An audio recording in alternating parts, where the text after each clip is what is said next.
평범한 주방용 저울에 막 한 2톤짜리 고래를 갑자기 올린다고 한번 상상해 보세요. 바늘이 끝까지 도는 수준이 아니라 그냥 저울 자체가 그 무게를 못 견디고 산산조각 나버리겠죠. 아, 완전 박살이 나겠죠? 상상만 해도 끔찍하네요. 네, 지금 전 세계 주식시장을 움직이는 펀드 매니저들이랑 지수 산출 기관들이 느끼는 공포가 딱 이겁니다. 기존 룰로는 도저히 감당 안 되는 거대한 존재가 시장에 떨어지려 하거든요. 더 위클리 ETF 브리핑과 함께하는 심층 탐구 시간에 오신 것을 환영합니다. 네, 반갑습니다. 오늘 이 테이블에 함께 앉아 계신 여러분과 해부해볼 주제는 2026년 현재 자본시장의 모든 중력을 다 빨아들이고 있는 최대 이벤트죠. 바로 스페이스X의 기업 공개, 프로젝트 에이펙스입니다. 예상 기업 가치만 무려 1조 7,500억 달러에서 막 2조 달러에 달하잖아요. 맞아요. 그 2조 달러라는 숫자가 체감이 잘 안 되실 텐데 상장 즉시 스페이스X가 메타나 버크셔 해소웨이를 가볍게 밀어내고 미국 시가총액 6위 자리에 바로 꽂히게 됩니다. 와, 6위요? 상장하자마자요? 네, 그렇습니다. 그래서 오늘 우리의 미션은 단순히 스페이스X가 상장한다는 뉴스를 전하는 게 아닙니다. 이 거대한 행성이 주식시장에 떨어졌을 때 생기는 어마어마한 해일 속에서 여러분이 스페이스X를 포트폴리오에 담거나 그 낙수 효과를 누릴 수 있는 우주항공 관련 ETF들의 내부 메커니즘을 낱낱이 파헤쳐보는 거죠. 자, 한번 짚어보죠. 솔직히 말해서 저는 처음에 그 2조 달러 평가액을 딱 보고 월스트리트가 단체로 무슨 환각에 빠진 줄 알았어요. 하하, 그쵸. 숫자가 너무 비현실적이긴 하죠. 그러니까 많은 분들이 스페이스X를 거대한 불기둥 뿜으면서 위성을 궤도에 올려놓는 약간 좀 멋지고 발전된 우주 택배 회사 정도로 생각하시잖아요. 네, 아직도 단순 제조업체로 보시는 분들이 많습니다. 근데 지난 4월에 기밀로 제출된 IPO 서류나 올해 초에 XAI 그리고 구 트위터인 X랑 조용히 합병한 과정을 뜯어보니까 이게 완전히 얘기가 다르더라고요. 우주에 떠있는 거대한 인프라 플랫폼, 즉 아마존 AWS 같은 클라우드 데이터 복합 기업으로 변모해 있는 거잖아요. 정확합니다. 기존 항공우주 산업의 밸류에이션 모델을 스페이스X에 들이대면 아예 계산이 꼬이는 이유가 바로 그거예요. 보잉이나 로키드 마틴 같은 방산업체 비즈니스 구조를 보면 막대한 비용 들어서 기체 만들고 정부 예산안에서 계약을 따내는 전형적인 저마진 제조업이거든요. 네, 그렇죠. 방산이 원래 마진이 박하잖아요. 네, 근데 스페이스X의 올해 재무 구조를 보면 상각전 영업이익, 그러니까 이비다마 마진율이 무려 50%를 넘어섭니다. 와, 50%요? 하드웨어 제조사가 어떻게 소프트웨어 기업이나 낼 법한 마진을 내죠? 그 중심에 바로 1680만 명의 가입자를 확보한 스타링크가 있는 겁니다. 아, 구독 경계군요. 발사체는 일회성이지만 그 1680만 명이 매달 내는 인터넷 구독료는 마르지 않는 현금 흐름이니까요. 맞습니다. 그런데 구독료만으로 50% 마진이 다 설명되진 않죠. 저도 자료 보면서 진짜 충격받았던 게 그 XAI와의 시너지 부분이었어요. 그 우주의 진공 상태랑 절대 영도에 가까운 온도를 무상 냉각수로 막 써버리고 거미줄처럼 엮인 스타링크 위성망을 그룹 AI의 데이터 백본으로 쓴다는 거잖아요. 네, 숫자 이면의 기술적 레버리지를 아주 정확히 보셨네요. 지구상에서 AI 데이터 센터 지을 때 제일 골칫거리가 전력이랑 발열이잖아요. 아, 그렇죠. 전기 먹는 하마니까요. 비용까지 획기적으로 낮춰버렸으니까요. 결국 시장은 로켓의 하드웨어 가치가 아니라 우주 궤도 위의 데이터 독점 생태계 가치로 2조 달러를 매긴 겁니다. 궤도 위에 데이터 독점 생태계. 와, 표현이 진짜 무시무시하네요. 근데 여기서 우리 청취자분들 포트폴리오랑 직결되는 진짜 심각한 문제가 하나 터지잖아요. 아까 제가 저울에 2톤짜리 고래 올린다고 비유했었는데. 네, 패시브 펀드들의 딜레마 말씀하시는 거죠? 맞아요. 스페이스X가 상장하면 시장 평균을 조용히 추종하던 거대한 인덱스 펀드들은 이 거구를 어떻게 품어야 합니까? S&P 500 같은 지수들은 원래 상장 후에 막 1, 2개월 동안 흑자 내는지 지켜보는 까다로운 숙성 기간 룰이 있잖아요. 테슬라도 그거 넘는데 10년 걸렸는데. 지수 산출 기관들이 그 숙성 기관 룰을 고집하다가는 오히려 지수 자체가 붕괴될 위기예요. 인덱스 펀드의 생명은 실제 시장의 움직임을 똑같이 복사하는 데 있거든요. 그렇죠. 시장 수익률을 그대로 따라가야 하니까요. 근데 만약 스페이스X라는 시총 6위 기업이 상장해서 주가가 막 20%, 30%씩 뛰고 있는데 지수 안에 이게 없다면 S&P 500 추종 펀드들은 실제 시장 수익률을 엄청나게 밑도는 끔찍한 추적 오차를 내게 됩니다. 아, 그러니까 잠깐만요. 그래서 지금 나스닥이랑 S&P가 다급하게 룰을 뜯어 고치고 있는 거군요. 나스닥 대 초대형 기업 상장하면 15거래일 만에 편입시키는 패스트 엔트리 제도를 가동했고 S&P 500도 스페이스X에 한해서만 12개월 면제를 협의 중이라고 들었거든요. 네, 상황이 그만큼 다급한 거죠. 근데 여기서 진짜 아주 무서운 시나리오가 있습니다. SPY나 BTI 같이 평범한 은퇴 자금 들어간 ETF들이 룰 변경 때문에 스페이스X를 어쩔 수 없이 바로 사야 한다면 헤지펀드들이 이걸 모를 리가 없잖아요. 맞아요.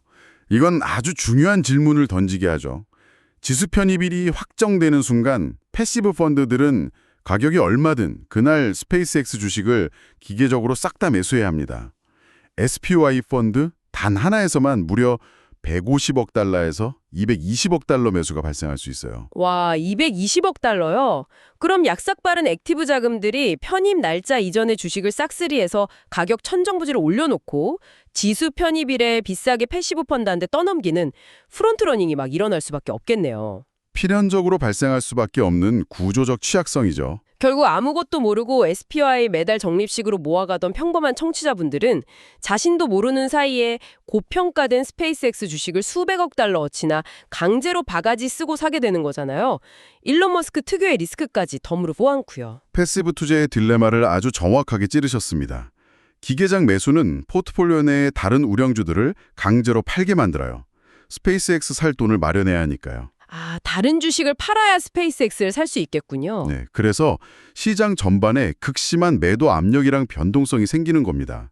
안정성을 위해 선택한 인덱스 펀드가 한 거대 기업 때문에 가장 리스크 높은 자산으로 돌변하는 역설적인 상황이죠. 와, 여기서 정말 흥미로운 점은 일반 ETF들이 지수 편입이라는 좁은 문 앞에서 줄 서 있다가 먹잇감에 될 위기인데 아예 이 룰 자체를 우회하는 영리한 ETF들이 등장했다는 겁니다. 네, 액티브 성향이 강한 우주항공 ETF들이죠. 비유하자면 남들 유명 클럽 앞에서 기약 없이 줄 설 때 스페이스X VIP석으로 곧장 들어가는 프리패스 티켓을 쥔 건데 대표적인 게 삼성자산운용의 코덱스 미국 우주항공 ETF 아닙니까? 네, 이 ETF의 구조적 무기가 바로 지금 같은 메가톤급 IPO에서 빛을 발합니다.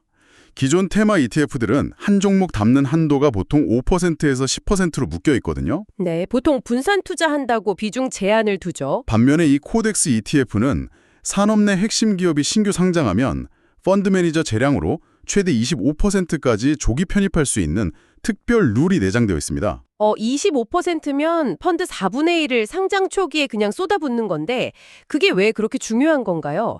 상장 초기에 널뛰기 할 때 무리해서 들어가면 오히려 위험하지 않습니까? 상장 초기, 그러니까 가격 발견 구간은 변동성도 크지만 동시에 가장 큰 알파 초과 수익이 창출되는 구간이기도 하거든요. 아, 서로 눈치 보면서 적정 가격을 찾아갈 때요? 맞아요. 그때 코덱스처럼 25% 막강한 화력을 초기부터 투입할 수 있으면 벤치마크 지수를 훌쩍 뛰어넘을 확률이 높죠. 게다가 이 펀드는 낡은 방산기업 빼고 로켓랩이나 인투이티브 머신즈 같은 순수 민간 우주기업 생태계에만 집중하고 있어요. 스페이스X 상장 수혜를 가장 순수하게 받는 구조군요. 근데 한국에 코덱스가 있다면 글로벌 시장에는 또 액티브 투자의 상징 캐시우드의 아크 인베스트먼트가 있죠. 근데 아크X ETF 최근 행보가 제가 보기엔 좀 수상하거든요. 눈치채셨군요. 펀드명 변경 말씀하시는 거죠? 네, 2025년 말에 우주탐사 ETF라는 이름에 갑자기 방산이라는 단어를 전격적으로 끼워 넣었잖아요. 전 처음엔 그냥 방산이 핫하니까 약간 트렌드 탑승하려는 얄팍한 마케팅인 줄 알았거든요. 다들 처음엔 그렇게 생각했죠. 근데 곰곰이 생각해보니까 스페이스X 내부에 그 군사용 위성망 프로젝트인 스타실드가 있잖아요. 혹시 이 방산이라는 이름표가 스페이스X를 대거 사들이기 위한 합법적 명분, 그러니까 어떤 루프홀을 만든 건가요? 아주 날카롭습니다. 단순한 네이밍 변경이 아니라 매우 치밀하게 계산된 구조적 포석이에요. 스페이스X, 스타실드가 미국 국방부 핵심 통신망 되면서 막대한 예산을 쓸어담고 있거든요. 아, 그러니까 ARKX가 방산을 명시하면서 스페이스X를 핵심 방위산업체로 규정해버린 거네요? 정확합니다. 포트폴리오에 적극 편입할 펀더멘탈적 논리를 아예 완성한 거죠. ARKX도 10% 한도 내에서 상장 즉시 스페이스X를 매수할 권한이 있으니까 프론트러닝의 수혜자 입장에 서게 됩니다. 새로운 왕이 등극하면 궁궐한 자리 배치도 싹 바뀌기 마련이잖아요. 그렇다면 기존에 조용히 있던 전통적인 ETF들이나 스페이스X 뒤에서 부품 납품하면서 낙수효과 누리는 밸류체인 기업들은 이 거대한 충격파를 어떻게 흡수할까요? 이건 ETF의 리밸런싱 메커니즘을 이해하면 딱 보입니다. ETF 포트폴리오는 한정된 크기의 피자 한 판 같아요. 2조 달러짜리 거대한 피자 조각이 서로 훅 들어오려면 필연적으로 기존 조각들 크기를 잘라내야 하죠. 밀어내기 한 판이군요. 네, 미국에 상장된 UFO나 ITA 같은 전통 우주 방산 ETF들을 보면 시가총액 가중 방식으로 종목을 담아요. 그래서 스페이스X 편입하려면 기존에 큰 비중 차지하던 GE 에어로스페이스나 RTX 코퍼레이션 같은 주식을 기계적으로 시장에 내다 팔아야 합니다. 맙소사 스페이스X 모셔오겠다고 기존 터주대간 방산 주식들에 거대한 매도 폭탄이 떨어지는 거군요. 네, 그 연쇄작용이 엄청날 겁니다. 하지만 모든 기업이 다 피를 보는 건 아닐 텐데요. 골드러시 때 금 캐는 사람보다 곡괭이랑 삽 파는 사람이 돈 번다고 한국우주항공 밸류체인 ETF들이 엄청난 수익률 내는 것도 그 곡괭이 역할 때문 아닙니까? 아주 정확한 비유입니다. 한화자산운용의 플러스 우주항공 앤드 UAM ETF 포트폴리오를 들여다보면 왜 이 펀드가 최근 순자산 3천억 돌파하면서 연초 대비 막 57% 폭등했는지 이유가 딱 나옵니다. 오, 그 안에 뭐가 들어있길래요? 스페이스X 로켓 엔진에 들어가는 극한의 내열 특수 합금을 납품하는 HBM 같은 기업이 있어요. 발사가 늘수록 합금 수요는 기하급수적으로 늘죠. 아, 소모품이니까 계속 팔리는 거네요. 네, 그리고 위성이 궤도를 덮을수록 지상에서 신호 받아줄 장비가 필수적인데 이걸 담당하는 인텔리안테크나 세트레가이 같은 인프라 기업들이 집중적으로 담겨 있습니다. 와, 스페이스X 덩치 커질수록 단가도 뛰는 구조군요. 제가 보니까 미래에셋 타이거 K방사낸 우주 ETF는 수익률이 막 65%에 달하더라고요. 여기는 전통 방산주 위주인데 우주 모멘텀이랑 섞여서 완전 방패랑 창이 다 된 느낌입니다. 네, 지정학적 디스크까지 맞물리면서 시너지가 나고 있죠. 그리고 이 낙수 효과 중에 제가 꼽은 진짜 재밌는 현상이 프록시 투자, 그러니까 대리 베팅이에요. 상장 전에 지분 미리 들고 있던 기업들이 완전 엄청난 재평가를 받고 있다고요. 네, 전형적인 가치 재평가, 리레이팅 현상이죠. 구글 모회사 알파벳이 2015년에 투자를 단행해서 스페이스X 지분 약 7%를 들고 있습니다. 와, 구글이 7%나요? 네, 스페이스X가 2조 달러로 상장하면 알파벳 지분 가치만 1,400억 달러에 육박해요. 단순한 장부상 이익을 넘어서 알파벳 밸류에이션 자체를 끌어올리는 동력이 됩니다. 아, 에코스타라는 기업도 주파수 매각하고 지분 침겠다던데 거기도 마찬가지겠네요. 경쟁사 로켓랩 주가 뛰는 것도 되게 재밌더라고요. 로켓랩 현상도 전형적인 낙수 효과죠. 투자자들 입장에선 약간 야, 잠깐만. 스페이스X가 2조 달러라고? 그럼 이미 상장된 로켓랩 주식은 이거 완전 너무 싼 거 아니야? 하면서 로켓랩 주가를 막 덩달아 끌어올리는 거잖아요. 네, 거대 플랫폼 상장이 주변 생태계 가치 척도를 아예 뒤바꿔버리는 거죠. 네, 자 여러분 수많은 숫자와 메커니즘을 뚫고 여기까지 오셨습니다.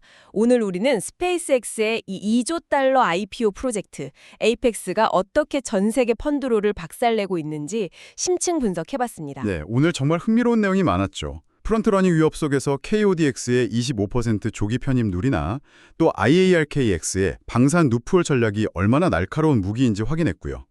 기존 방산주들이 리밸런싱 희생양 될 때 한국 밸류체인 기업들이 어떻게 퀀텀 전파하는지도 해부해봤습니다. 스페이스X 분석도 중요하지만 오늘 핵심은 그 파도에 올라타는 금융의 기술이었습니다.